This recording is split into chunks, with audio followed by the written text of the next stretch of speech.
All right, I think we might get started. Kerry, if you could just admit the guests that come in a bit later, if possible. Just bear with me here.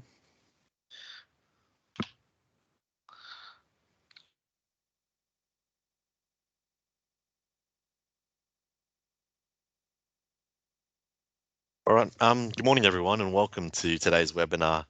Thank you all for registering and coming along. Today's webinar is the 11th in the series, and we'll be covering the NHVR maps and the next generation route planner with a bit of a demonstration as well. Okay, so presenters today, once again, myself, Carl Chua, engineer at NHVR in Network Access Policy. Joining me today, we have Neil Lynch, National Transition Manager, and Julie Ellinger, who's our Engagement and Training Specialist, who'll be taking on most of the session today. I'll invite Julie and Neil to introduce themselves shortly. So similar to the older sessions, feel free to submit questions in the chat. If you could please type them out, we'll address them at the end. If you could also please mute your microphones to eliminate any interference with the audio. And as per usual, the session will be recorded and a copy of the slides will be emailed out. I might pass it on to you now, Neil, if that's okay. Thanks, Carl, and thanks, Kerry, and everybody for giving us opportunity to speak to a large group of road managers. Julie and I, over the last 11 months, I think, have been talking to individual road managers and road managers across joint organisations. For example, here in Melbourne, down in the Grampians and places like that. But any opportunity to speak to a large group at a time is really useful. Julie and I will be really waiting for questions and people to jump in. I know you can type them in and raise your hand. If something is really relevant for the topic that we're covering, then please just either jump in, raise your hand, or even just shout out. You know, we're happy for that interaction. Listening to me for an hour and a half is quite difficult anyway, especially with the Pommy accent that I've got. So, but I'll do my best to be intelligible. So I'm just going to share my screen. Give me 1 second. Okay.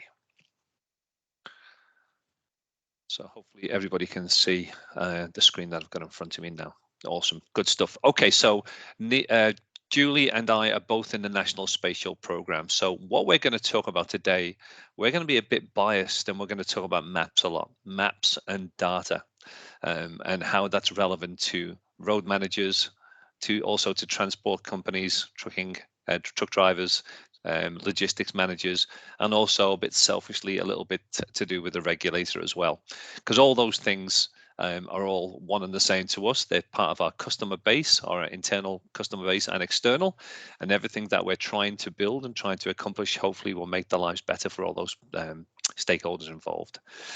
So just in terms of the session today, what I'm going to do is I am going to take you through a few slides, but I'm also going to demonstrate some of the things that we've built and some of the things that we've built the systems upon as well.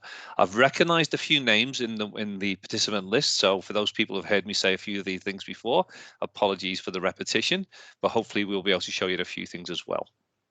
So just to give just a background for myself, just to remind myself, having been in the industry only 12 months, really, you know, we're here under the Heavy Vehicle National Law to promote productivity, efficiency, and safety for the transport of goods and passengers by heavy vehicles. You know, so safety is a really big one, and one of the key things that we are doing in the spatial program is to hopefully improve safety as well as efficiency and the movement of heavy vehicles across Australia. Really a big focus. So we've got to understand lots of data and how it fits into the overall process. So understanding the demand for movement of data, understanding the capacity of roads and networks to handle the movement of data, and also data is really important to us. So that awareness of heavy vehicle impacts on infrastructure is one of the things we'd like to increase that capability as well. So I'm just going to go over quickly just to share a bit of data with you and show you some things in the portal. And I'm just going to highlight a few things. So In the portal, we do have data on things like consents. So consents that are completed, consents that are received, the average days with road managers. And so we've got data that looks something like this. Really not that easy to read. It's a little bit big blocks of data. And for me, as a data person, I look at that and I think, okay, it's a little bit of information, but it's not too really interesting, and it doesn't draw my eye to it and give me a lot of the ability to make decisions. I then go to things like this, where we've got road infrastructure refusals. So consents refused based on data around bridges, narrow streets, safety, dimensions, all those things. But straight away, because this report has a map on it, I start to get a bit more interested in this data. It really gives me the chance to filter by the area that I'm in. So if I'm a road manager for Gundagai, for example, I can go over here and look at the data on the map. Spatial team, we're a bit biased, but as soon as you've got the ability to pinpoint on a map where data exists and what it impacts, not only does it give you really important information, but it gives you information relative to other spaces and other areas as well. So this is within the portal. It just gives you information on refusals, and the darker the dots on there, the more refusals you've had for consent and applications in those areas as well. I'll then just go on to another dashboard, and this is the volume of applications per network. Again, this is in the portal. This is something that you can access currently as a road manager, especially for the information in your LGA and even for the states as well. But again, it gives me information on how many vehicles are traveling on these networks of roads over a specific period of time.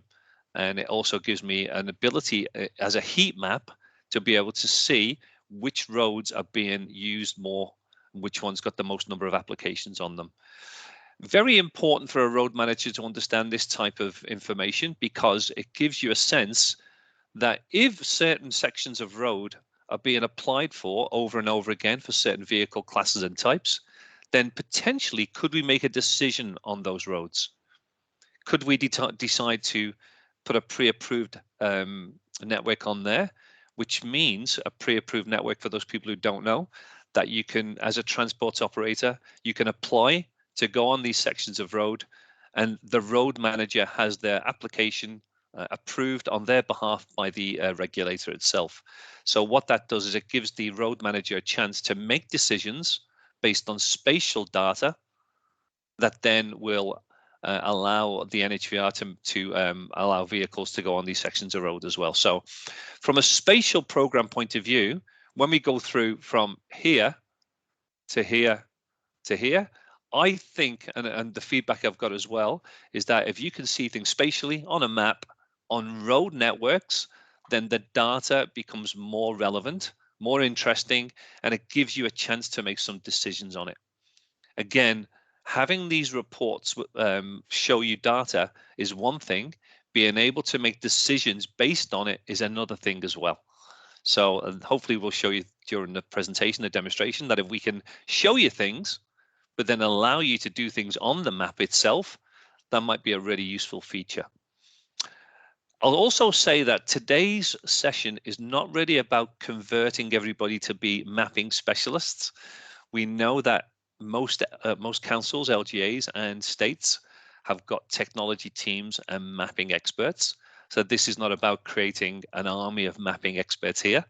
It's just really about giving you the sense that if we give you some simple tools, maybe spatial mapping tools that are quite intuitive and easy, then it might make some decision making and make some abilities more useful.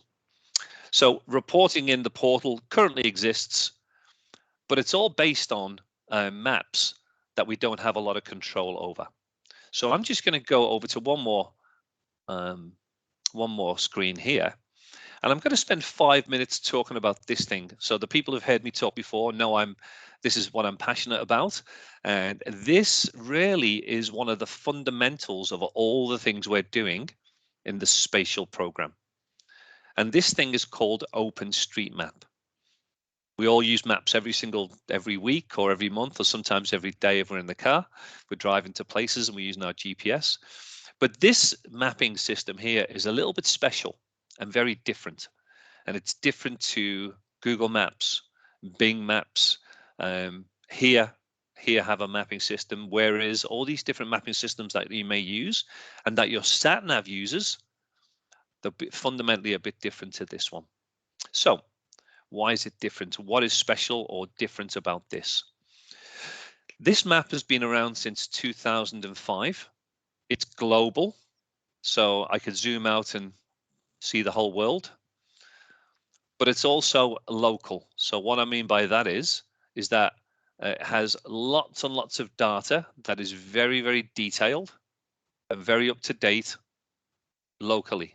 So I can zoom out and see the planet, but then I can zoom right in and you can start to see that as I zoom in, and I live in Melbourne, so apologies for being very Melbourne centric today, but I know this area quite well. So as you can see zoomed into this place called Essendon, which is also my football team, you can see that there's a real detailed set of data here.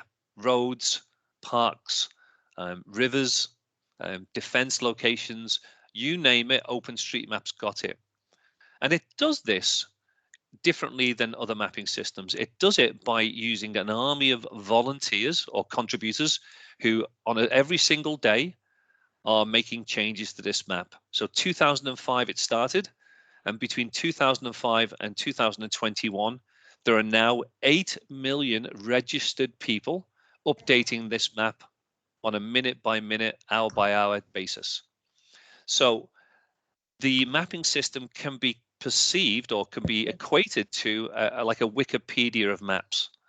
It is an open source, community driven mapping system.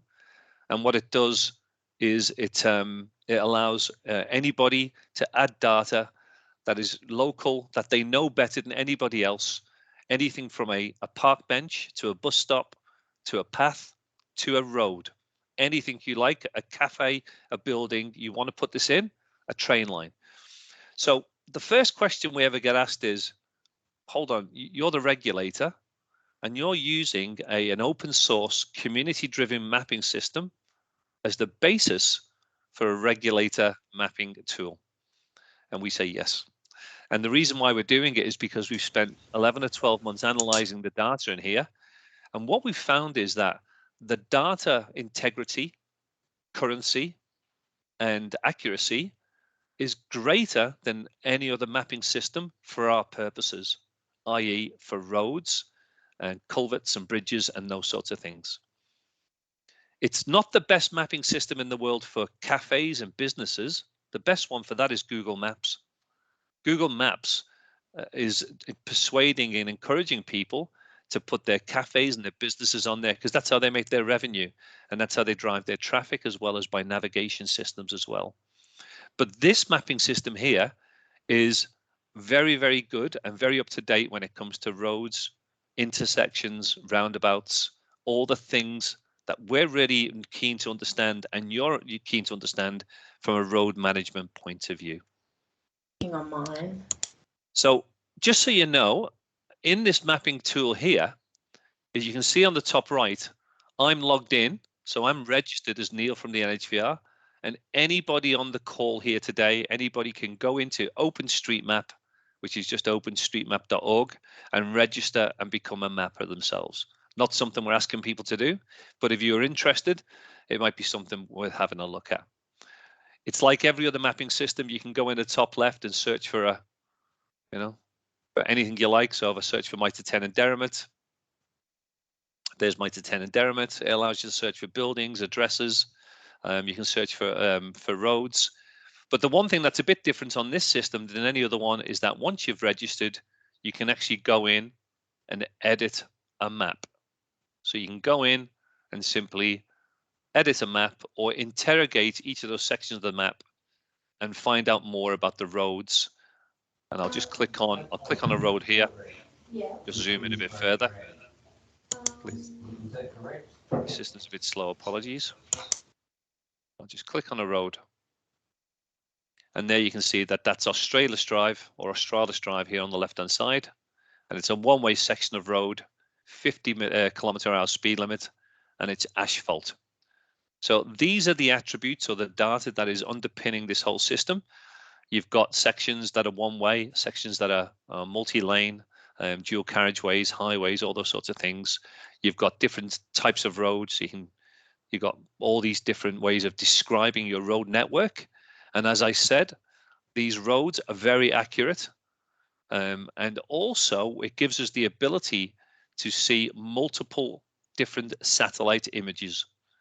And because OSM or OpenStreetMap has got hooks in with Bing, Esri, Mapbox, Maxar, you've got multiple different satellite imagery, and you can then find the latest one. So if you need to know if a new road's been put in place, if a new road's still under construction, you can cycle through the different layers, and you can often find one that is more up to date than another. So OpenStreetMap is the base map for the things that we're doing in the spatial program. We think it's fantastic. We think it's got lots of good quality data, but we also know that data needs to be updated. And so Julie and I are in a team where we've got some mappers internally that are currently updating the map as we speak as well. So if there are things that are incorrect or wrong or need to be updated, the NHVR will have a small team there to make changes where required. I'm going to stop there for a second and just give you a chance to digest all that stuff that I've just said. OpenStreetMap, really important to everything we do, and it allows people to log in and become mappers, but it's not something that we are asking people to do explicitly. So I'll just stop there for a sec. Julie, have I missed anything? No, no, never.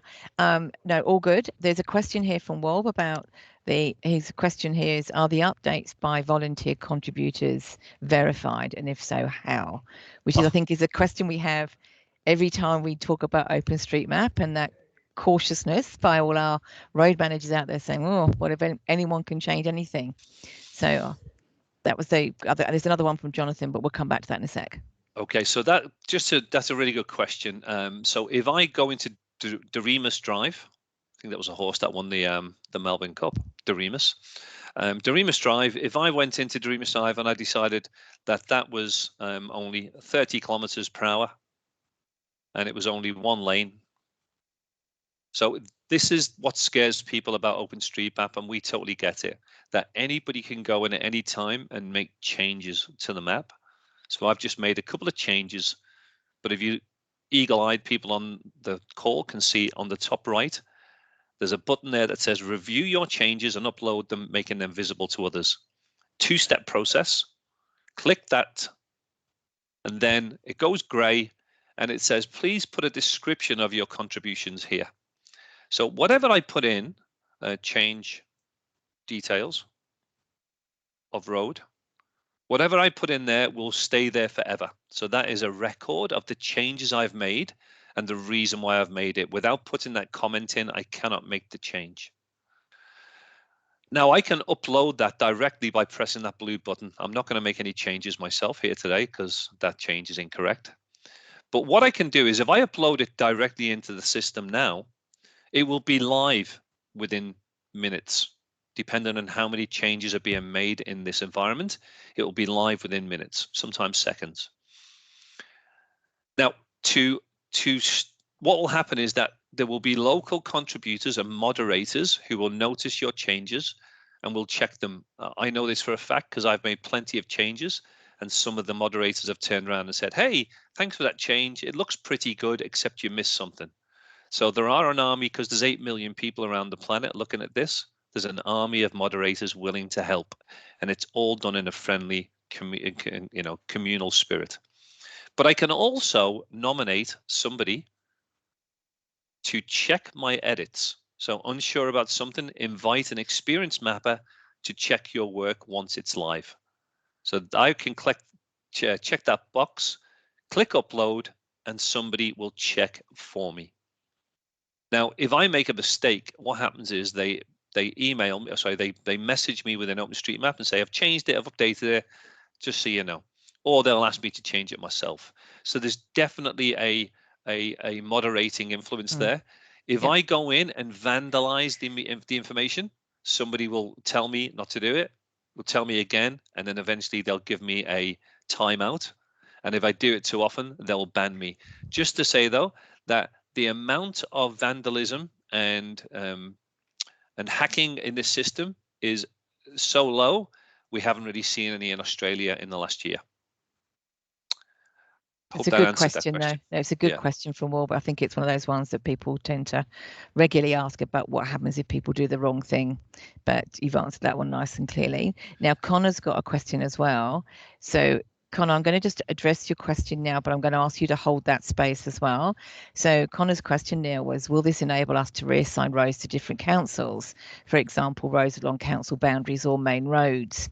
So it's a great question, but if you can hold that thought and we'll revisit this question in about maybe 15-20 minutes, because your question will be answered in the fullness of time. But thank you for that.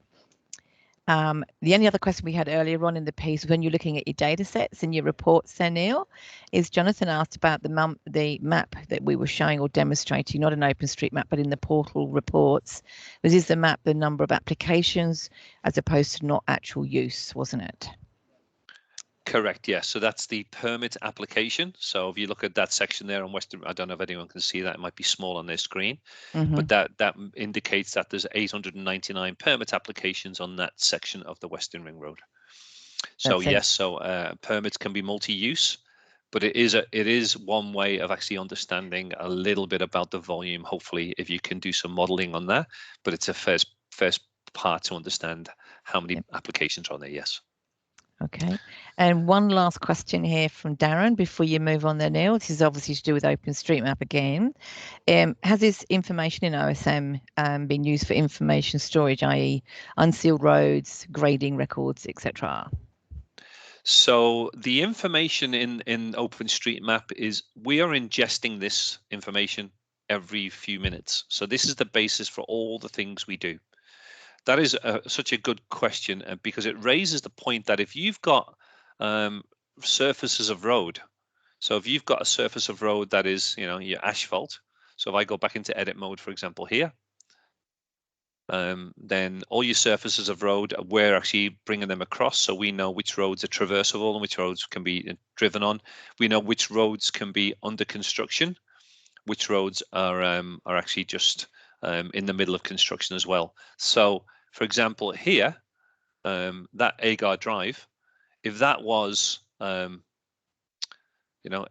could be dirt, it could be unpaved, so we could go in here and change. It could be ground. The other thing is that so we actually ingest that data, we hold that data as well, so we know a little bit more about it. The other thing is that if you've got roads that are under construction, or closed, for example, so those sorts of things, so we can actually determine whether the roads are closed and whether they're traversable by a car, truck, or any vehicle at all. And then if you've got a road that's being built on this dirt section here, you can see some dirt roads in that picture there. We can actually mark those roads in as roads that are not yet open.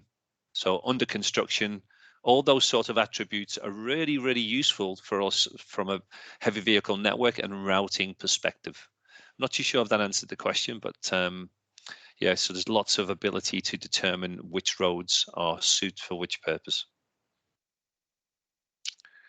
Anything? Okay, so just one more thing on the OpenStreetMap before I go any further. This is just the OpenStreetMap window as well, and just showing you how many changes have been made recently. So this is, I think I refreshed this screen about an hour ago. So you can just see that there's a person called Fabio757 who's currently making lots of changes around the area in Melbourne. Tons and tons of changes. So somebody else there made changes there 7 hours ago. Somebody's improved road tags, more details, adding an address, adding addresses here. So there's lots of, this is just me today looking. And then if I look at me, I can tell you what I've been doing lately. So these are all the things that I've changed. I haven't been very recently be doing anything, but 14 days ago. So this is just to show you that every change that's ever made in OpenStreetMap is always logged, always available to be interrogated. And every change that's made on OpenStreetMap, we will tell a road manager if something significant happens. So if your road is closed, or if your road has been changed, any of the attributes, we can let you know about that. We haven't built that yet, but that's part of something we're building as well. So that's probably the basis for all the things we're going to talk about next as well. So let me just get back to my slide. All right, so hopefully that wasn't too overwhelming in terms of the OpenStreetMap, but there's a lot there. So what does this mean for us? What does this mean for the spatial program and for our customers? So we want to ensure that heavy vehicles are using the right roads, using two methods: a defined network map. So to get a network map, one network map, for those people around the country, you've all got your own network maps. Queensland Globe for Queensland, South Australia, you've got your Nhvr. In Melbourne, we've got the Department of Transport Vic Roads, or ACT, they've got their PDF maps. Everybody has got their own maps. Tassie down in State Growth have got theirs as well. Now, if you're a road manager, that's okay. You've got your one map that you look at, or you've got your selection of 25 to 50 to 60 maps, each one for different networks. Everybody's different. Our aim, our vision is to have a defined network map nationally from South Australia up to Queensland and including Tassie. Obviously, at this moment, excluding Western Australia and NT as they're not part of the scheme. But that's the plan. And we want to ensure that we can actually get vehicles moving around the country using a defined network map. So go on the network, the gazetted network, and to use permits with conditions. Most heavy vehicles have their own networks. But you've got lots of different shapes and sizes and flavors of vehicle as well. And Carl and Kerry are the experts on that sort of from an engineering point of view, with axle spacing, sizes and weights as well. But our aim in the spatial program is we want to do this by defining networks using geospatial maps. We want to build a routing engine as well for the transport industry. And we want to do it similar to the way Google Maps does it, but with a few more extra capabilities as well, based on that information of all the different types of vehicles and shapes and sizes, permits, conditions, networks as well. So there's a lot to what we're doing, but that's simply sort of summarized there on that screen. So just to give you a sense of not only the spatial, but I'm just going to tell you about more things in the digital space here at NHVR as well. So asset management is a really important thing for us as well, because if we can understand through the Strategic Local Government Asset Assessment Program, that's the longest name in the NHVR, I believe, how we can actually manage assets. And then if you think about it spatially, how do we see the bridges, the culverts, the conditions on certain roads, you know, the ability to drive across a bridge one way for vehicles of certain sizes and shapes. So the asset management is a really important feature of what we're doing, and we want to make that a spatial representation. Building a more complex and more detailed vehicle builder, so be able to have a rules engine, digital rules engine that enables vehicles to be built so that we can specify which networks they can go on more readily. The other thing is, as I've touched on, is route planning. So route planning, not overly relevant, well, not as relevant to you as a group in terms of the route planner and the route planning tool, but it definitely is something you guys have to play with, and you have to change routes often, because the ones that our route planner spits out are not fit for purpose, and they don't take into account real on-the-ground conditions. So route planning is really, really important, and we've got to improve that, and we're trying to improve it as we speak. And then finally, from a consent, application and road manager perspective, and the analytics side of things, permits, again, some of the things I've touched on. So not only in the spatial program are we looking at sort of that one, number 4 there, the permit applications, it all ties into all the digital space. And again, going back to Openstreetmap, as long as Openstreetmap is the basis for all the things we're doing, we've got a real good chance and a good way of actually progressing forward. Remember, Openstreetmap is something that we can change and update in a minute or a second even. And all the stuff that we're looking at on the screen now is based on Openstreetmap. All right. So some current challenges for the heavy vehicle technology and data itself, and some of the things that we're facing internally as a regulator, and you are as well. I've touched on a few of them, but let me just run through. So poor data, which from a routing perspective, and you think about it, routing, poor data is no right turn restriction where there's a right turn restriction. We know that trucks are being routed on right turn or left turn restrictions when they shouldn't be. We know of a scenario in New South Wales where trucks are routed through a Woolworths car park, literally because there's a road going through the car park and the current routing engine takes them through that, and trucks are going through the Woolworths car park. It's causing chaos. So from an Openstreetmap point of view, it's very simple to actually embed information in there to say, you know, as a heavy vehicle, you cannot go through a private road, you cannot go through a shopping center, you cannot go through a car park. So poor data, it's awful. It causes so many problems, and it causes road managers problems, and I'm sure a few sleepless nights as well. If you've got some kind of oversized overmass trying to do a U-turn in a car park or on a main road, you'll all know that these things happen, and it causes massive problems. So from a routing perspective, if I'm a transport operator trying to route on a network from Queensland down to Victoria, I have to go to 3 different sets of maps. I go to each one because that's where the most up-to-date network maps are, and I'll try and route through there. You can use the portal route planner, but it's not as user-friendly, as up-to-date as the state-based maps. We don't have the ability to send a truck from Cairns to Adelaide and route it right on a gazetted network that is available. At the moment, our route planner doesn't do that. We can't intelligently route, as in take note of those left turns, right turns, U-turns. Don't go over this bridge at this time of the day. Don't go around the bypass because it's currently closed, or whatever reason. You know, we don't have an ability to say to truck drivers who've got an application, hey, you were given this application on Monday, and then by Thursday there's been a change in road conditions, so don't go down there now. We've now updated your route intelligently based on the ground conditions. We can't do that. And there's not one master list of road ownership. I know you all have your road registers, and I think that's a legally binding document inside the LGAs.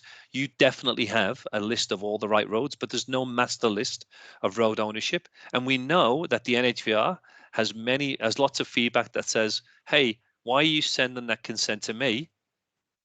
That's not my road.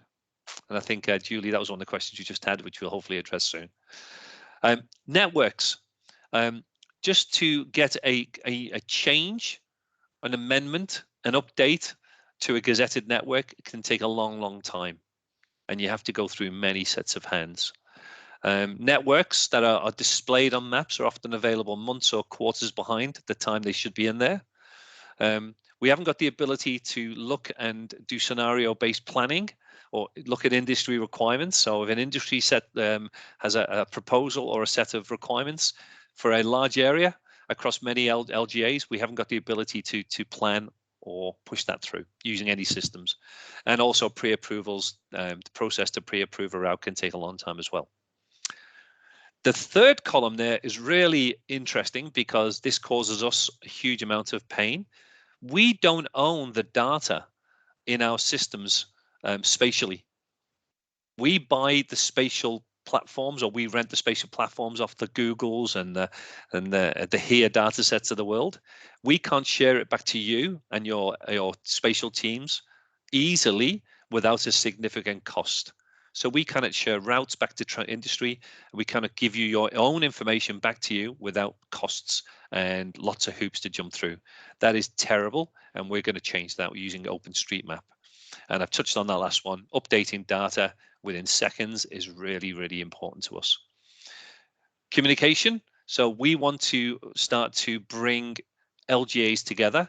I work with a guy in Melbourne called David Moore, who works for the Department of Transport in Victoria, and we're trying to get LGAs to speak and work on proposals and networks together, not just in situ or in silos. Try and think of the state or the transport industry across multiple LGAs. So that's something we're looking at, building more communication and collaboration from road manager to road manager and from industry to road manager as well. And then finally, they're scalable. We want to build whatever we're building, we want to build for the future. And we want to start having, so if you think about it these days, for people who are a lot younger than me, everything's phone-based, mobile-based, app-based, technology-based, and we're going to try and do more and more of that in the future as well. So back over to a demonstration, and I'm just going to stop there. Julie, you got any questions or any hands up or anything at all? Yeah, we had a question earlier on just from Veronica, was regarding when we were discussing OSM and changing data and so forth. It was, where does the liability sit? If, for instance, the map is incorrect in using decision making and an incident occurs, is there a disclaimer somewhere along the line? So I think that will come as we progress through our session this morning, but it's a great question that Veronica's put forward about changing data and liability. Yeah, no, I'll probably give it a stab at answering that one now. So so we've got some controls in place. I'll show you the system in a moment. We've got some controls in place that will determine when changes are made. If any changes are material changes to the network, material being a road disappears or a road is changed in geometry, then we don't necessarily have to publish that to our system straight away. Our aim is to have anything that is material change be sent to the road manager to look at first. Now, these things don't happen at all really too often. You know, we might get 2 changes a month. That's what we think, 2 changes a month on a network on average for an LGA. So if we say to you, hey, somebody on the map has changed the Hume Highway from 4-lane down to 1-lane, or somebody has put a complete right angle turn on a section of road that's always been straight, we don't necessarily have to publish that directly. We can show that to the relevant road manager and say, hey, before anything is reflected on the map, can you have a look at this? Now, 2.5 changes per month, that shouldn't happen too often. So that should really remove a lot of the risk. From a legal standpoint, I'll have to take that question probably to our internal legal teams and come back on, because I think at this point with go live in mid to late next year, we've still got a bit of time to work on that one. But if that's okay, I can take that one on notice and get back to you directly with that. All right. Great. Thank you. And what I'm going to do now is I'm going to go over to a demonstration of what we're building, because enough talking and slides drives everybody crazy. And I'm just going to take you through a few the system itself. I'm going to log in. I'm going to tell you what it's all about. Julie's going to jump in when I'm wrong and tell me things as well. So we'll try and get through this in the next 15 minutes. And this is one of those things where I'd really love to hear your thoughts and get your feedback on this as well. So we have built a new tool, a new mapping system for road managers. This is a road manager tool. It's got a bit of self-service in there, so it's something for road managers to, in the initial period of time especially, to interact with from a road management, road ownership point of view. So it's a URL. We had you probably can't see the URL, but we've called it Way to Go for a while, but now it's actually called NHVR Maps. So it's quite a boring name, I'm afraid, but it's the same credentials as you would use for the portal. So if you're a road manager logging into the portal, you can log into NHVR Maps using the same credentials. So this is NHVR Maps. Surprise, surprise, it's a map. And what it is, it's a map that's based on Openstreetmap. Surprise, surprise again. Openstreetmap is the sort of base layer for this. And this mapping system, if you're a road manager for a particular area, so for example, if you're Hobson's Bay road manager, you'd log in as Hobson's Bay. This is where I live. And what would happen is you'd be taken to Hobson's Bay. So road manager logs in. We know that road managers have a specific area to look at, their LGA boundary. So once you log in, it takes you to your LGA boundary. Here in Melbourne, this is Williamstown down here on the left, Altona here, and then Altona North up there. So this is my mapping system. We've got a few layers on there. So one of the layers is it tells me who the state roads. So I'll click on there and the state roads appear. So that's quite interesting or quite useful because within my LGA, I'd like to know which ones are state roads and which ones are not state roads. That's the first thing. The second thing is that we've got some networks that have been applied to this at the moment. And because we're only building and we're in pilot with a few councils, I'll tell you who they are soon, but we haven't got a lot of networks in place and we're trying to just make sure it all works. But what I can do is I can start to show you the networks in Hobson's Bay. Generally across the states, you've got the same color scheme. It's a bit different in South Australia with their black lines. However, on the screen here, you see that our B-double network for Victoria, you've got the green, which is the approved sections, the orangey yellow, which is the approver conditions, and the red is any restricted sections as well. So important for you to be able to see all the networks in your LGA directly on a map. So that's that. I can turn off all those or turn them back on. The other layer we've got currently built at the moment is an unmanaged layer. So what this means is at the moment is that all the roads that are indicated in pink there at the moment are road sections that we haven't actually determined who owns these sections of road yet. And this is the stage we're in. This is the phase we're in with our road managers. So if I just go in and zoom in a bit further,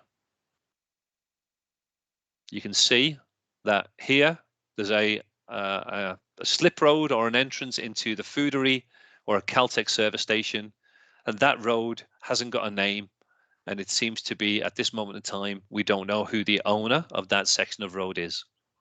It hasn't been determined. Is it a private road? Is it a road that's owned by the LGA? Now, if I'm the Hobson's Bay road manager, I can interrogate that section of road by just clicking on it, and then I can hover over there and it tells me that it's just one section or one segment of road.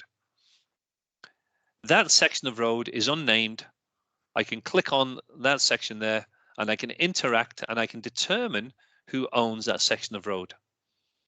It could be Hobson's Bay, it could be Vic Roads, and it could be a private road as well. But I'm just using a test system at the moment, but we can determine whether that's private, whether it's the Department of Transport, Vic Roads, or it's me, or even it's another council as well.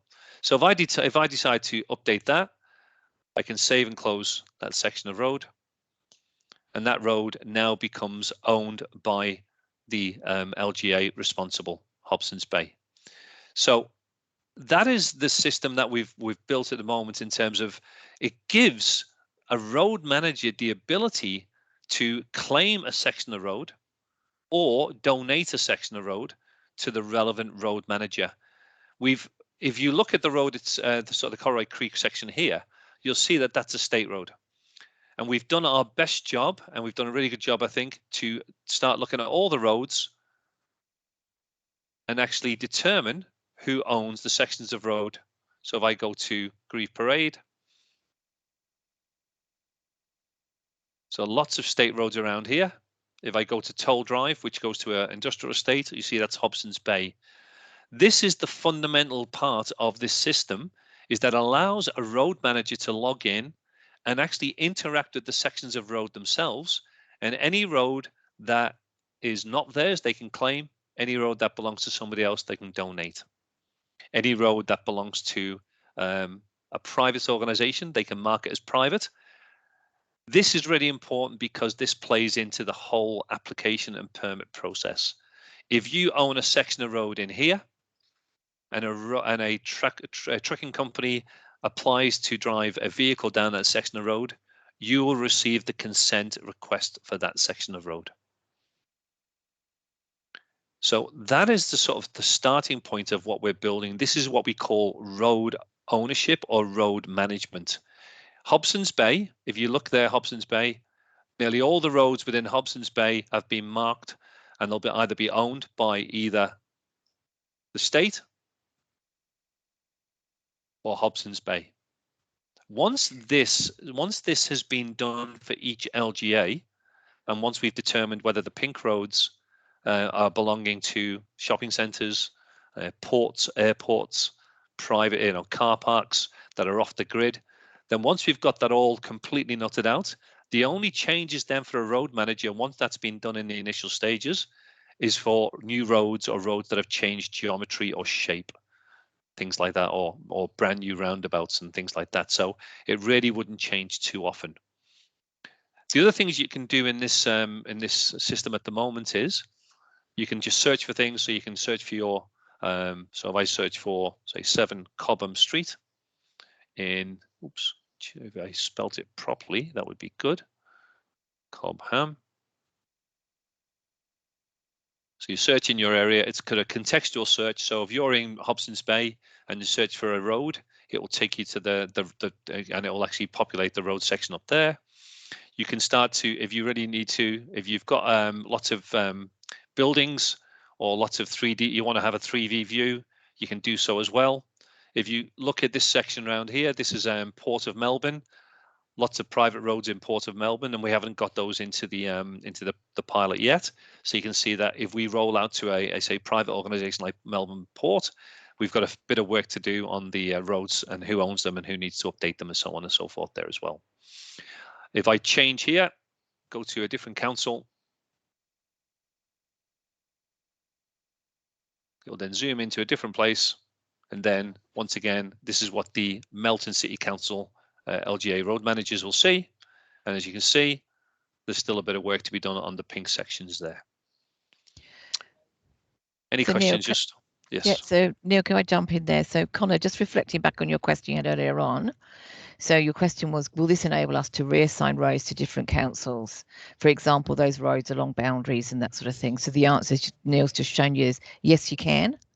But the key thing also to remember is just because a road manager doesn't want to own a road or there's a dispute between the roads doesn't mean you can just necessarily just glob off a road to someone else. So it is a structured process and notifications, and you'll have to accept a road if it's donated to you from another council. But in answer to your question, Connor, I think we've shown there that I wanted to come back to your question and make sure that it was clear there that yes, you can donate roads to other councils.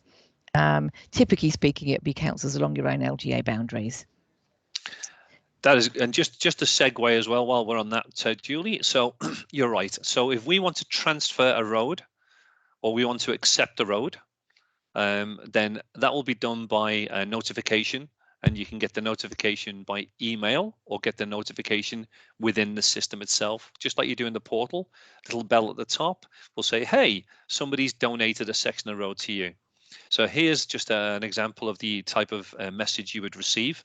So hi, Shire Renewables has updated the management of road which may affect the city of Ballarat. Please review the update and accept or reject the management update. So yes, so because somebody does donate a section of road to you, doesn't mean that you have to accept it.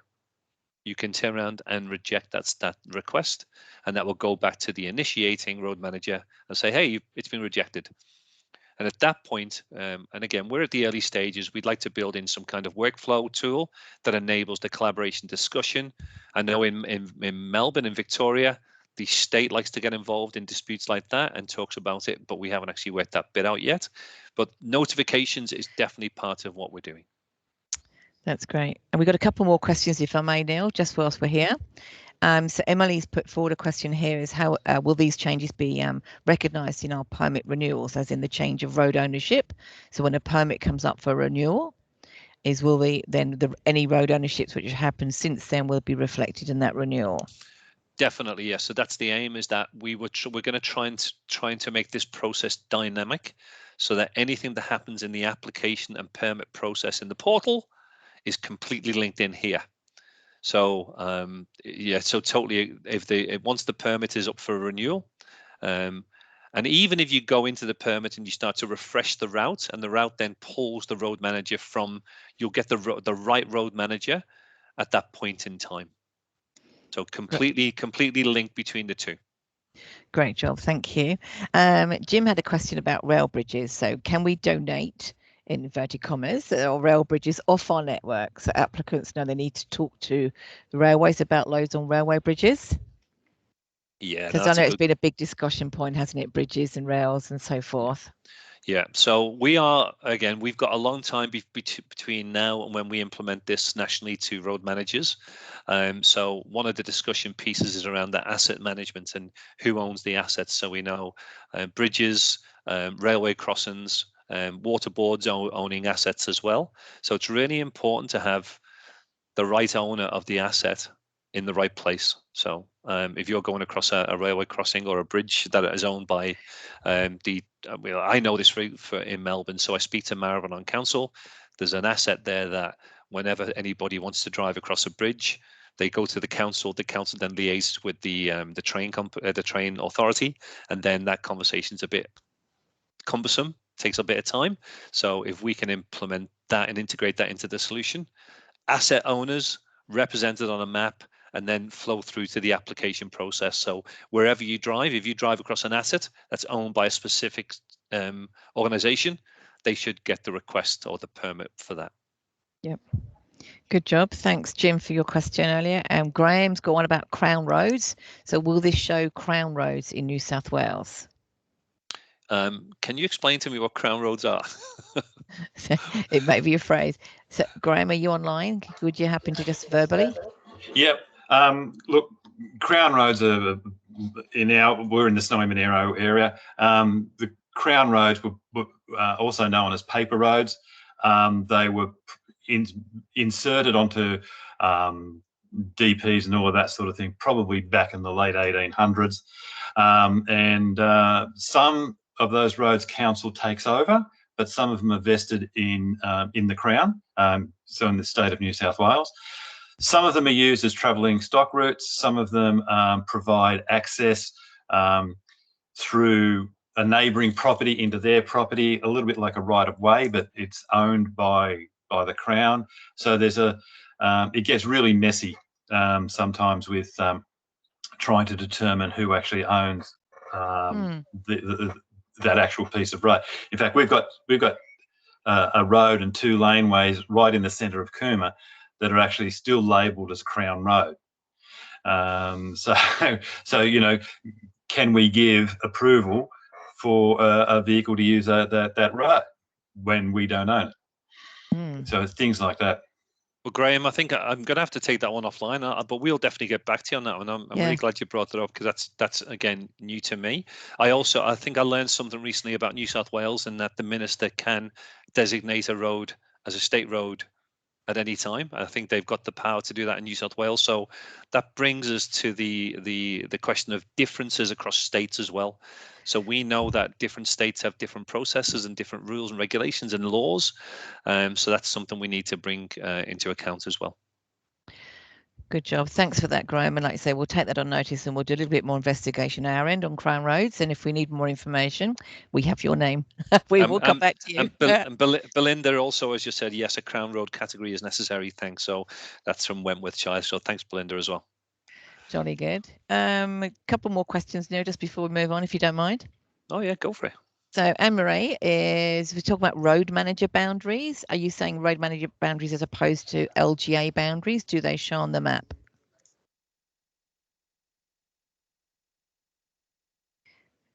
So again, so I lost you then. Oh, sorry, my bad. Right.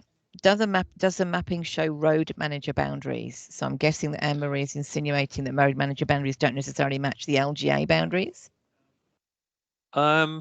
So, yeah, well, look, our road, we're doing a lot of work at the moment in boundaries. The boundaries, and one thing I'll say about our system at the moment is the boundaries are not clear. So, you know, if you look at the boundary there on the map, you can see that dotted line. It's really hard to see. I mean, I know that our designer needs to do something really better. There's a road manager boundary on that section there.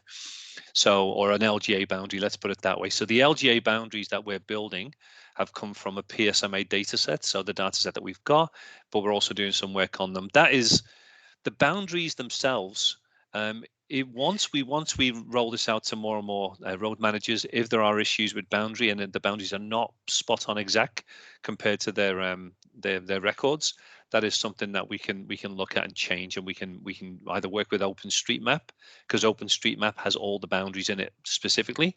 Yeah, so that's something we can change and we can affect. We just need the feedback. We believe they're pretty spot on, but as to the road manager versus LGA, our road manager boundaries are our LGA boundaries. A couple more. There's more questions. The more we look, the more questions we have. So Good. if an unnamed road traverses between the boundaries of two road managers, can road managers assign part of the road within the boundary to the road managers of that council whilst keeping the other one as their own? Yeah, so there's a few different scenarios here. So I might just take you through a few, and that's because that's a really good question. So if a road traverses a boundary, so I'm hoping you can see the boundary on that. So there's a screen there, and it's got a road called Spindrift Way. So Spindrift Way is a small road. It's only a small section of road, and it traverses a council boundary. There it is there, top to bottom. If I click on Spindrift Way, you'll see that, I'll just zoom back out so the border appears. You'll see that the section of road I hover over goes across the council boundary. Now, this is a determination where the road manager might say, well, it's only a small section, it might be 3, 5, 10 meters, and they're quite willing to be responsible from a road manager perspective for that whole section of road there. But however, they might determine that they really would like to split the road across right specifically down the middle of that boundary, so that the left-hand side is Hobson's Bay, or the right-hand side is Hobson's Bay, and the left-hand side is Wyndham. So in this case, you could easily update that section to Hobson's Bay, that section to Hobson's Bay. But once you get to here, if you claim the whole thing, you've got both sides of the boundary. Now, if I go to Spindrift Way here, you'll see that the boundary appears on Openstreetmap. And if I go to edit, this is the cool thing about these presentations, it's all real. That's because I tried to make changes before. I'll discard my changes. So there's Spindrift Way. You'll see that Spindrift Way, that section there, is between this node and this node here. And it literally is one section of road. So we can't split that easily because it's on one section of road completely. But I could do it by putting in a node or splitting the node right there by using that tool. So this is something we can do. So if the road manager says, hey, I want to split the road exactly on the boundary, then just let us know and we can do it on your behalf. So we can split it using that tool. Again, you can do it yourself, but we're quite happy to do it on, because we know there's going to be a few boundary issues now and again. Once you split that, then this section here will become two sections. And then you just claim the one it's yours, donate the one that's somebody else's, or just donate the one that's somebody else's because you've already got it to yourself. I'm going to show you another one. So this is Spring Hill Road. This is a long section of road. So now that long section of road all belongs to Melbourne City Council. Now they may say, no way, not on your Nelly am I going to be responsible for that section on this side, which is Moorabool, and then I'm going to be responsible for all that section. So they may definitely say, I'm going to definitely split that. Whereas in here, they might determine that that's not enough to make a difference. Again, this is road managers are the experts. We're just trying to build the system that will get specific, perfect road management sections the right way. So that's that one, Spring Hill Road. Again, if I edited that one, that would just be one section between intersections, but we can make as many as you like. I'm now going to show you to one that we've already done. This is a place called, it's a funny name, it's called Community Hub. So I'll just zoom into Community Hub. There it is. It's a section of road. If I click on there, you can see that there are two nodes right on the border, right on the border. So that has been split perfectly. It may not be It may not be desired. They may decide it's not really enough to make a difference, but we can split things right on there. And the way we did that was by going into OpenStreetMap, going into Community Hub, and then putting those 2 nodes there. These are ones that I did. There's a node, and they've been split right down the middle. So having really, really good boundaries, if it's really important to the road managers, which we think it is, then we can enable those road manager boundaries to be exact on every single road that crosses the boundary. Here's another example in that we have got in Cranbourne, I think it's Cranbourne or Casey, one of the council's LGAs down there. Apologies if you're on the line, Alicia Devine. But there's a couple of roads, one called Fluorite Way and one called Pyrite Way, that have just been opened. As you can notice in this area, all the roads around here are all dashed, and I can't interact with them because they're under construction, not open yet.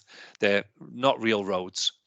But we are going to just open this one up soon. We've just added Fluorite Street, and we've added Pyrite Way, which means that once we've added them, their names onto the map and made them open, we can start then to update them and add them to whichever council requires them. I can't give that to Cranbourne, Casey or Dandenong at the moment because I'm logged in as Melton, and Melton, being a Melton councillor, means I can only give my my roads to the ones surrounding. So there's a bit of logic there as well. But if the road is brand new, and it's been opened and it's got a new name, then all we do is we can go into OpenStreetMap. We can do this. We can add the road, as you can see there. That's Fluorite Street in an industrial area. And over the next few days, I think we'll start to open these ones up as well. So new roads, roads on boundaries, roads that haven't got names, we can give them names. And before you know it, within the space of 3 or 4 months, we're hoping that every LGA, when we open it up, has got a super confident in that the data is perfect and good to go. One last thing I just wanted to show you here was that service roads are really important. So service roads are a bit of a big consternation down here in Melbourne. So David Moore, the Vic Roads State Road Manager, is looking at all the slip roads along the state roads. So this one's called Dandenong Road Service Road, and he's claiming the ones that are relevant to him. So that, you know, we have a problem in our route planner that service roads are often unowned or don't have a road manager. But in this system, we can actually, as long as they've got a name, we can then add them to our data set as well. So this is service roads also on the side of major roads. One last thing to show you on. Sorry, Julie, we got a question? We've got a few here building up now, the more we're looking at. So I think just to go back to Connor had a question about greater capability about managing ramps, you know, and slip lanes and roads. I think you've just touched on that one. I think the key thing here is because we are basing our new NHVR maps upon OpenStreetMap, which regularly update pretty quickly. We're not waiting for 6 weeks, 6 months for updates to come through. If we can change the underlying mapping solution as OSM, then those will reflect back into your mapping solutions pretty quick, whether we do it or you guys could do it yourselves, but certainly you can ask the NHVR to do it on your behalf. And Steve has just reiterating and sort of suggesting it is working. I've just added a road name to a previously unnamed council and the mapping system does work. So I think that's a thumbs up there, Steve, isn't it? It's nice to know it works, isn't it? It's not just us talking a load of rubbish on the phone here. And then Belinda mentioned about the Crown Roads and a common issue in New South Wales and so forth. So the last question we've got just for the moment before we move on is could an LGA potentially use OpenStreetMap to manage their road assets and restrict some data to visible to the general public? So I'm guessing, can we use OSM to be restrictive? So OpenStreetMap is completely open. So whatever you put in there, anybody will see. Having said that, so we've got a guy who's designing this system, and it's questions like that that are really fantastic and useful. So at some point, I can envisage asset layers within this system as well. Now, whether those assets could pull and should pull probably from OpenStreetMap, but then can be managed in a different security layer inside this application. So at this application is only available to road managers. Nobody else can go in and do what you can do. So if we have a layer in there that has an asset layer and you own the asset, then you should be able to interact with the asset in here. That would not flow down to Openstreetmap, so it would be secure, confidential information that is only available to the right people in this system. And I think that's what you are looking at, madam, I think, with your query there earlier on. Yeah. Veronica's just made a note, not so much a question, but in the city of Melbourne, there's some roads which have the southern portion of the road under one road management and another northern part under another neighbouring LGA, which again is the opportunity to split those roads and different ownership is what we've been demonstrating there. So I think, Veronica, that will come. Yes, so that's something that we know we need to build soon. We know that, for example, on a major road like say Dandenong Road. So if I click on Dandenong Road, you can have both sides owned by different LGAs. However, currently, if I click on a road like Normanby Road, we can only have one owner. So that's something we need to build so that we can have, there's a road called Cemetery Road, I think in Maribyrnong. One side's owned by one LGA, one side owned by the other. So we definitely need to enable ownership on both sides. That's it. Great questions, guys, that are coming through.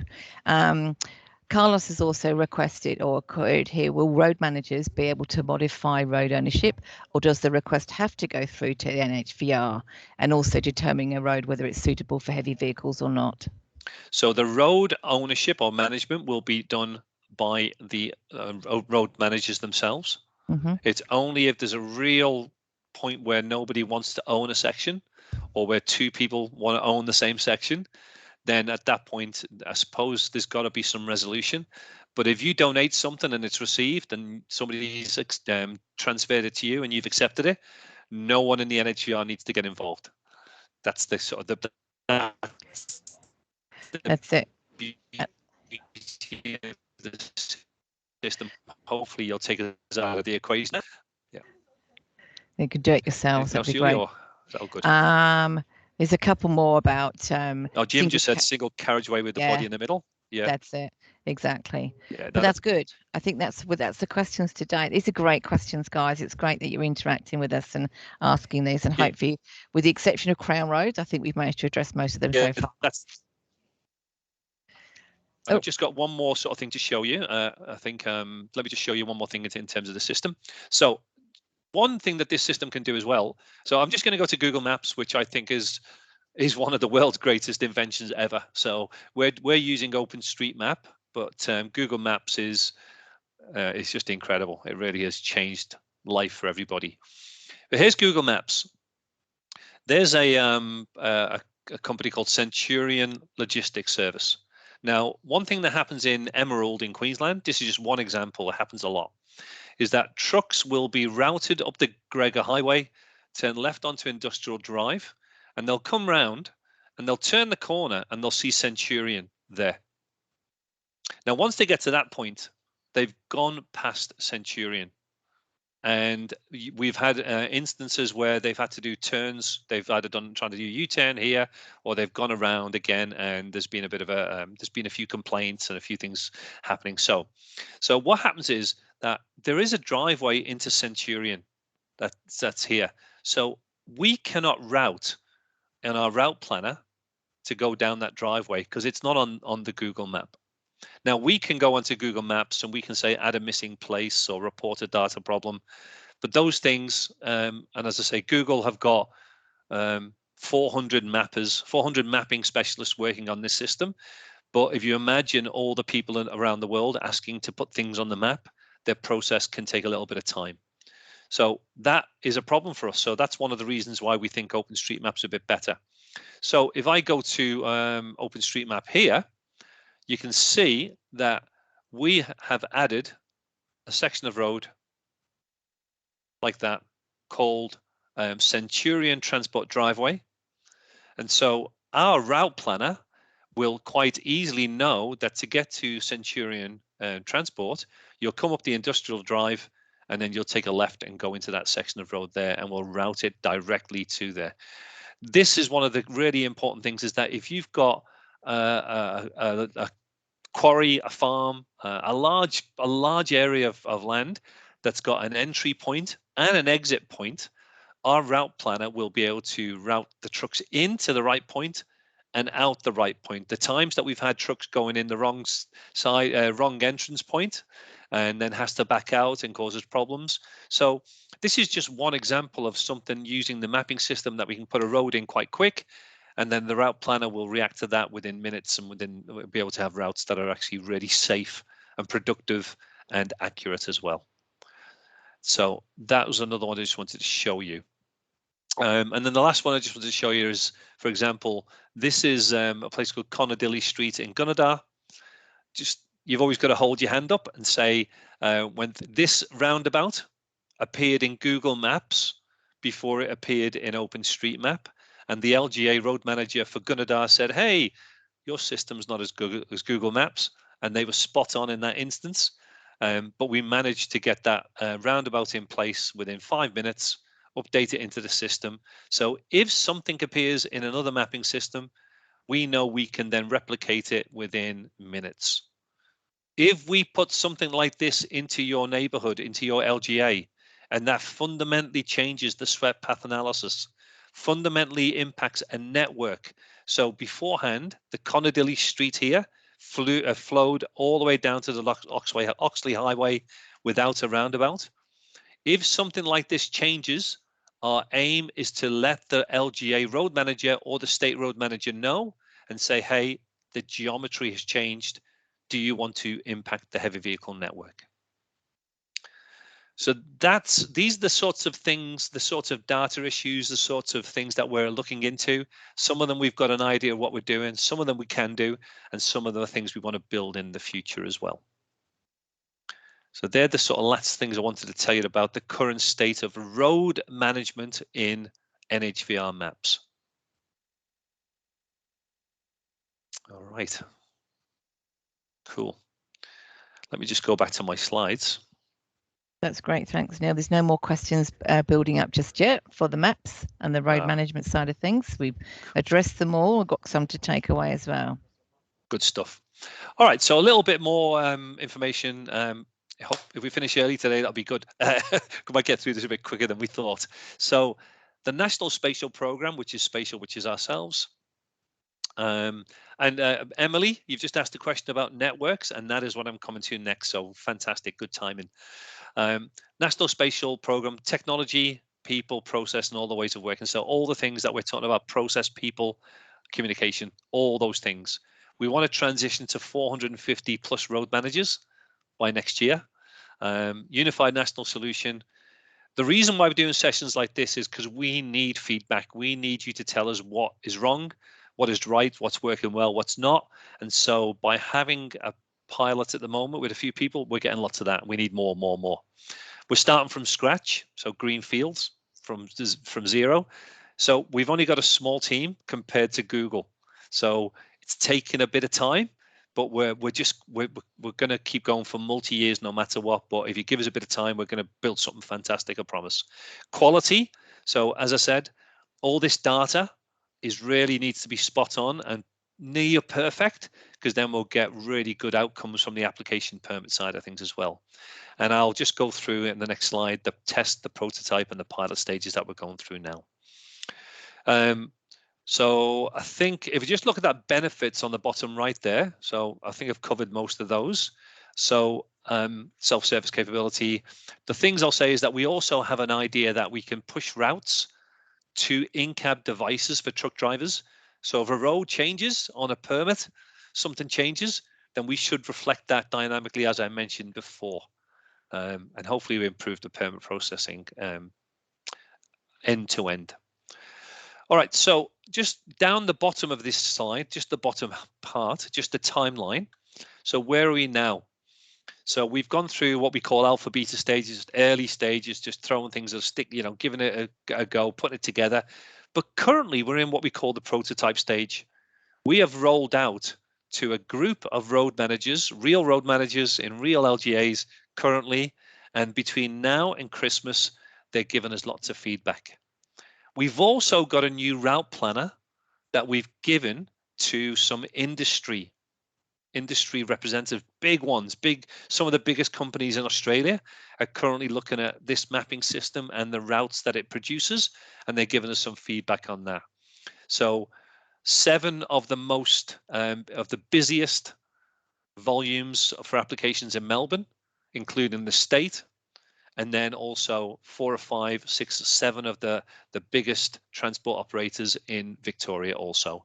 Why are we doing Victoria is because we're working closely with a guy called Ian Mond and David Moore in the Vic Roads or Department of Transport here, and they were happy to be the first guinea pigs as well. So that's why we're down in Melbourne, but the aim is to go national. So that's prototype between now and Christmas, and then January 22 onwards to early 22, we're going to roll out progressively more. And this is what we call road management, i.e. who owns all the roads. And that should be completely done by early 2022, February, March, something like that. I know we're on video, so I don't want to say exactly what we're going to have by when, but we're going to try and get that rolled out and all the LGAs involved. And then to that question before, network management. So network management, we haven't built it yet. I haven't got a demo. But the next stage is once you know who owns every single bit of network in the States and in the LGAs, you should then be able to say, I know what vehicle can go on my roads at what times with what conditions. I'm the LGA road manager. So anything that is an LGA road for me, I should be able to go into the map and say, this road from here to here, I'm going to allow a B double gazetted network on there. And that again should be able to be done in the confines of the map on your roads using that self-service capability, similar to what I showed you before, but a bit better, be able to exactly find a road from this point to this point, or choose the whole road and then determine what networks and pre-approved networks go on there by yourselves. Currently, you go through sometimes the state policy guys, the road, the heavy vehicle access guys, sometimes the spatial teams in the state. There's lots of different ways of doing it across different states. Wouldn't it be a lot easier? Go onto the map yourself, propose the network on your roads, and then it goes through a quick bit of workflow and gets done relatively quickly. That is what we're looking at building after we've got the road management capability built. So I think if I just jump in there, Emily's question continues, can we to request changes to the networks, and also a case of, because they've done a fair amount of new roads into their network side of things, 20Ks in the last 12 months. So the answer to your question, Emily, I think you've just demonstrated there, Neil, is yes, once we've got the network management piece up and running, you'll be able to update your networks whilst you're in your map solution. So the answer, yeah, there'll be some workflow for approvals and so forth, but yeah, that's what we're building now. So the answer is yes. And Stacey had a quick question here about prototype testing, include the OSM trips. Obviously, there's specific challenges that face operators and road managers in regard to OSM that don't necessarily affect other road freight loads. So yes, we have the network. One of the networks we're trialing, or with the prototype, is the OSM network, isn't it, there, Neil, down in Victoria? Yep. So yes, in answer to your question, Stacey, we are including the OSM for the exact reason, because it's a little bit different to everyone else. Fantastic. So just to go next slide, and nearly finished, we will go on to here. So I've already shown you that one. So these are the LGAs that we're working at the moment. So in a few inner city ones and ones in the bottom southeastern corner of Victoria, Dandenong, Casey, Cardinia. Just for everyone on the call, Hobsons Bay, Wyndham, Melton, and Dandenong, Casey, Cardinia have lots of expanding networks and roads being built all the time. These are the southeast and the west of Melbourne, rapidly expanding, lots of industrial estates, lots of new factories, so lots of new roads. So those things where I showed you about naming a new road, opening a new road, different boundaries, all those sorts of things are relevant to these sections as well. So really important. And so that's where we need that capability. And then there's our sort of expanding wave that we would like to expand to over the next few months as well, get more and more LGA councils involved.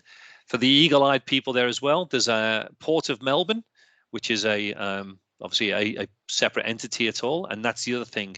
So if you have airports, ports, large private entities within your municipality, those things will be included as well. So yeah, so we'll have different types of road manager being involved in the process also. So that's our expanding model next. The last thing I just wanted to show you is, because we've touched on it, I just wanted to show you the route planner. So what I'm going to do is I'm just going to go into a test system, into the portal, and just talk to you a little bit about the other side of it from the transport industry's point of view. And this is just a few minutes to go through this, but I think it's important to show you why we're building what we're building and where it impacts at the other end, and obviously including you as well. So this is our this is our route planner, and there's a button currently in it for some of the industry people that you can switch on the next generation route planner. So we call it the new one. That's based on Openstreetmap. This one here is the current one. And what you do in the current one, if you're a transport operator, you might want to go from point A to point B, and it will calculate a route, just a standard route, for whether you're on a push bike, a car, or the largest vehicle in Australia. So it doesn't really care because it doesn't take into account. As you can see, it takes a bit of time. So there's the route that it's built between two waypoints on the map. I can add more waypoints, and again, you guys have to deal with this all the time.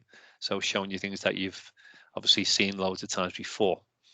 But this is based on the data set we can't change, on that sort of the whole world that's actually closed off to us as a regulator. We can't do much with the data. So if there's new roads, new names, hey, we can't do much here. But if we get this new next generation route planner, which is built on all the information that I've just showed you in NHVR maps, then what you get is a new routing engine. And the new routing engine now is based on all the data that you guys will hopefully over time put into the system. And then it will be able to intelligently route based on the networks that we're building. And at the moment, and Julie mentioned, we've got 3. So we've got the road train network, which is only in the northwest of Victoria. We've got an OSM network in Vic, like so. We've also got a B-double network as well. So we can then apply a specific network in there, and then it will actually route on that network where possible. This routing engine in here will also take note of any turning restrictions in Openstreetmap. So if there's no left turn or no right turn, this will take into account that. So the routing engine here now that I'm playing with and just showing you is all based on that new NHVR maps routing engine. And if I want to then snap it to a network, I just choose which network I want to snap it to, and it will try and build a network based on that one that we've built in there. So if you switch it off, there we go. Everything takes a bit of time when you're working online, but you switch it off and switch it on, it just switches between the two. So that's the route planner, and that's currently being trialed by large transport industry companies at the moment, and they're giving us feedback. What they've told us is that it's a little bit slower than the current one because it's doing a lot more working out behind the scenes. But if you've got the right data in here, the right roads, the right names, then what you'll find when we switch that on, you'll get over here in this tab on the left-hand side, you'll get the right road managers for the right sections of road always, because you are the ones that are going to be in control of these roads and who owns them. So that's going to be really important from an application point of view and consents. I think I may want to just jump in there, Neil, and also just mention about the work we're doing about bypasses as well. Oh, yes.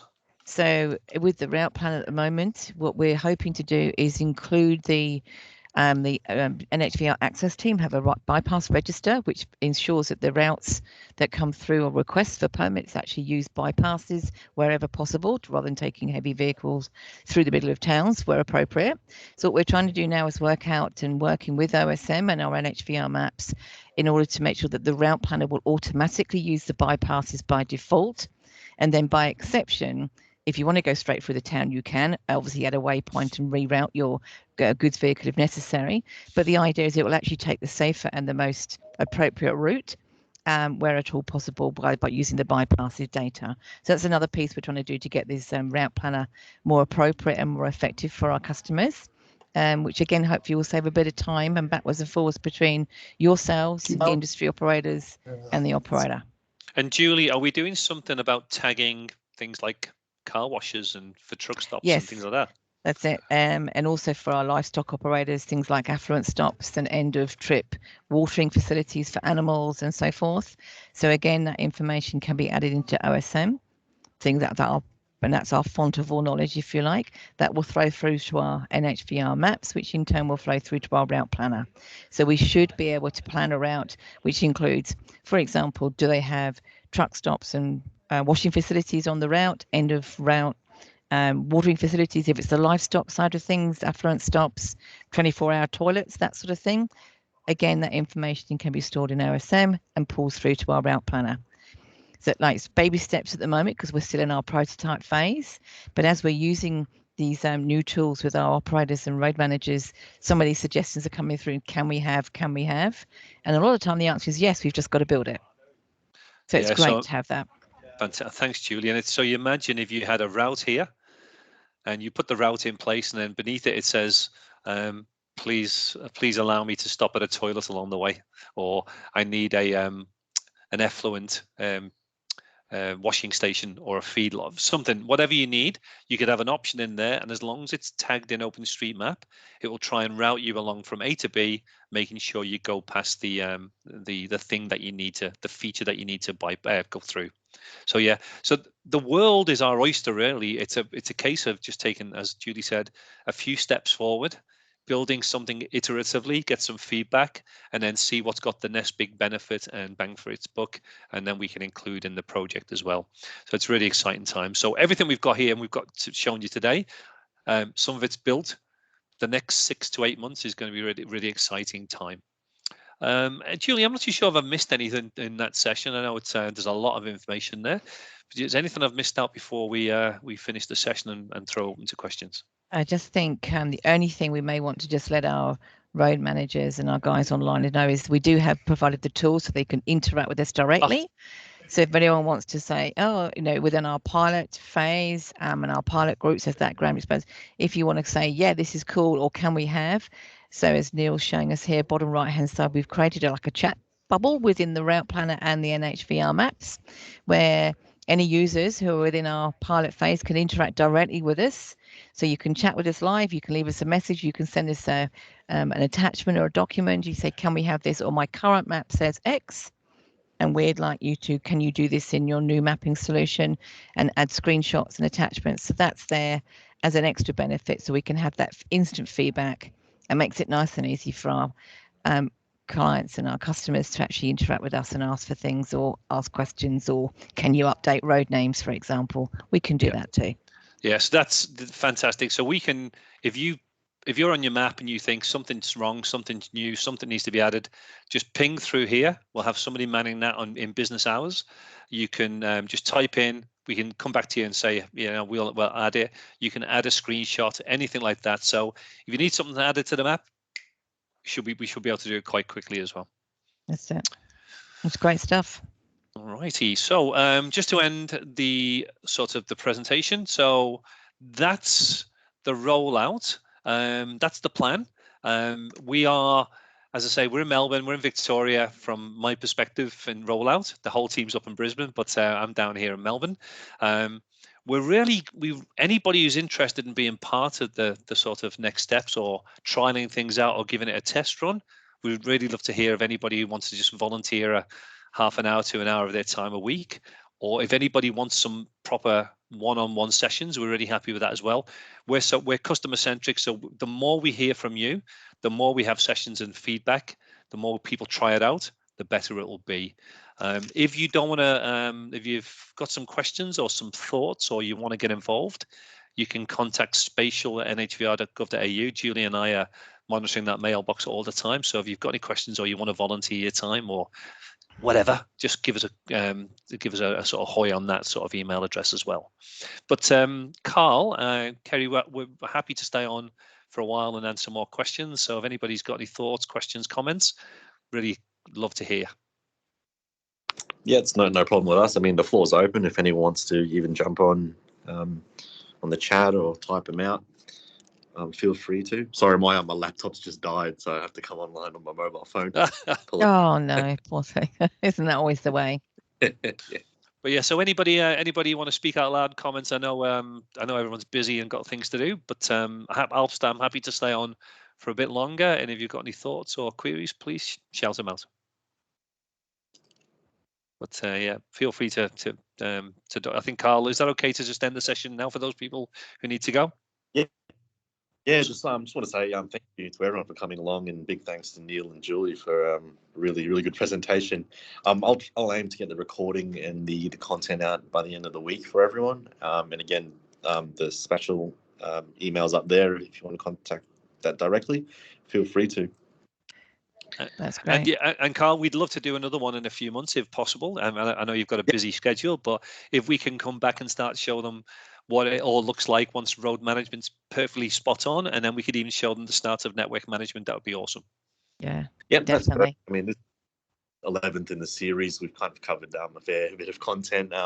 We don't actually have anything planned at the moment for what's next, but I'm sure we can do another one, no problem at all. Good stuff. All right, thanks everybody. Right. I'll stick around for a bit longer, but thanks everyone. Thanks, guys. Thank you very much for your time, everyone. Thank you.